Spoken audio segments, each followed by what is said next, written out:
Welcome to the FMCG guys. I'm your host, Daniel Torres, and you're joining me live here at the Retail Media Summit Canada. If you're listening to this, you can also watch this on YouTube. And I'm joined now by Tulika Pandey, who is the e-commerce and shopper marketing lead for the cereal category at WK Kellogg. Thanks for joining me. Of course, happy to be here. Hope you're enjoying the event for now. Absolutely, it's been incredible. Lots more to come, but a lot happening and a lot to talk about, right? Yes, absolutely. Excellent. So, wanted to ask you, can you tell us a bit about WK Kellogg? Because obviously everybody knows the Kellogg brand. Everybody's had that for cereal. Exactly. But the company went through a transformation recently. So, what is WK Kellogg? Absolutely. So, WK Kellogg basically is the entire cereal category. So, it's the cereal part of what Kellogg used to be. So there were a few other categories that were there, but now we are cereal only. So it's actually pretty great to be a single category company where you can really focus. It's what our bones are made of, right? Yeah. Like we were always a cereal company. So it's good to go back to your roots and really focus on that category. Yeah, absolutely. And you're heading up e-commerce and shopper marketing for Canada. Yes. What does that actually mean? Are you double hatting or? I would say, honestly, it's kind of the role of the future, I would say, because it's omni-channel, right? And a lot of what we're hearing today as well. I think it's a role that bridges that gap between the digital shelf and the physical shelf, which is where I feel a lot of retailer media and the way we think about consumers is going anyway. So yeah, I would say like kind of an omni-channel lead. So yes, it is double hatting, but I think eventually it's, the same consumer journey. Well, the end of the day is to reach consumers. No? Exactly. That's ultimately where you're going to. And talking about retail media, let's go right into it. So obviously a lot has happened. I think that the term emerged kind of like with the pandemic at that around that time. And we've seen like the establishment of like, who doesn't have a retail media network now, right? Of the main retailers. And it's become like central in the agendas of all the FMCG, CPG companies. Yeah. What's next? Where's this headed to? I mean, as I was saying, I feel like my role is one of the future. I think it is about bridging that gap and really making it a seamless interaction for the consumer, whether they're in store, whether they are at home browsing. So I feel like that's where we really kind of have our opportunities going forward.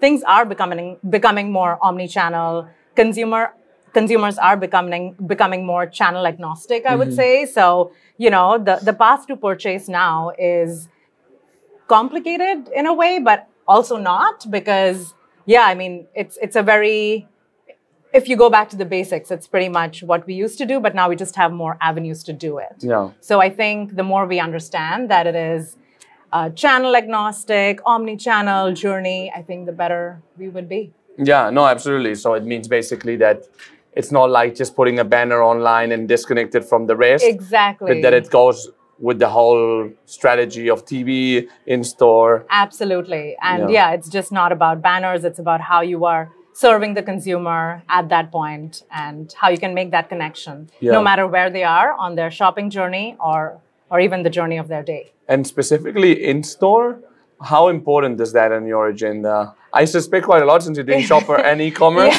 Yes. I would say traditionally, of course, most of our lower funnel media dollars have all gone to in-store. And I think that'll continue to be big. As we heard from Loblaws, 90% of consumers are still shopping in store. Of course, there's been a big tip now in, again, the path to purchase. So people are researching more online, but a lot of that final purchase is happening in store. So I don't think we can discount the impact of being in store for sure. Yeah. Any initiatives that you're exploring of in store?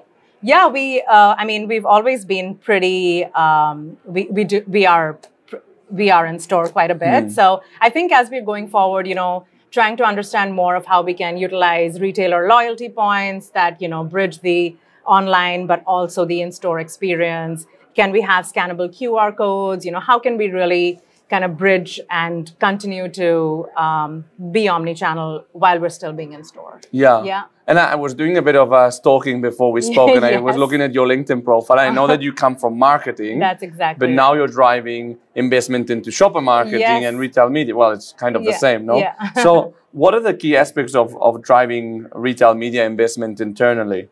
Yeah, I would say, so my background, which you stalked, basically, I did spend the better part of a decade in traditional brand side. And I do feel that gives me a lot of insight into how deeply data-driven we are on the marketing side, which I feel like we can really bring, right, to the online experience. But yeah, I think really getting into, I know that consumers are there, and that's why we want to spend more there. But I think our insights need to be much more kind of, our data-driven insights need some work when it comes to that. So you think that basically having more data will actually help you influence internally to drive more investment into retail media? Absolutely. I think as the channels to spend more money to influence consumers keeps increasing, the more data we can have and prove out, like, hey, let's spend in this channel because you have hard data that shows positive results would be invaluable. Yeah, and that's a bit like the push towards standardization that is happening. Oh yes, et cetera. Those conversations are happening all the time. Yeah. Yeah. Sometimes standardization may replace AI as the buzzword. You never know. Fair. So the Path to Purchase Institute surveyed several FMCG brands recently who shared some challenges working with retail media networks. Okay, so among them there were minimum spend requirements, lack of data sharing, closed loop reporting, and lack of ability to prove ROI. Yeah. Any thoughts on these challenges, and what advice would you give other FMCG companies on these? Yeah, I think it's spot on. Those are exactly the challenges and things that keep us awake at night as well. I think it would be so much better if we could. It is an emerging, in a way, it's an emerging space, at least when it comes to finding out lifts and data and things like that. So the more I feel flexible we can all be, the more, fail fast.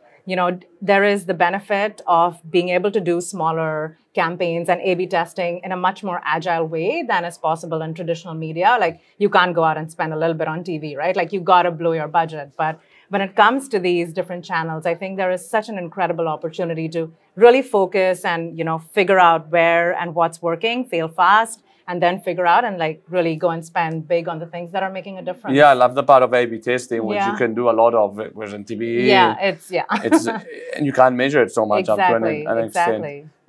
From the event, I mean, we've only seen a session right now, but any key learnings that you've had till now, and what are you expecting?